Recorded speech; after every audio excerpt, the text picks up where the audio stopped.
Hey everyone, welcome back to our channel app tutorial. On today's video, I'm going to show you how to change your A's on Pinterest. It's very quick and easy, so let's get started. First, open the Pinterest app on your phone. If you don't have the app yet, you can get it from Google Play Store or the Apple App Store. Once you do that, launch the app, then sign in into your Pinterest account.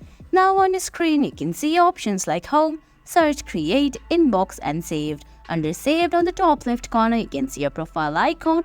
Tap on it, then it's going to take you to the settings.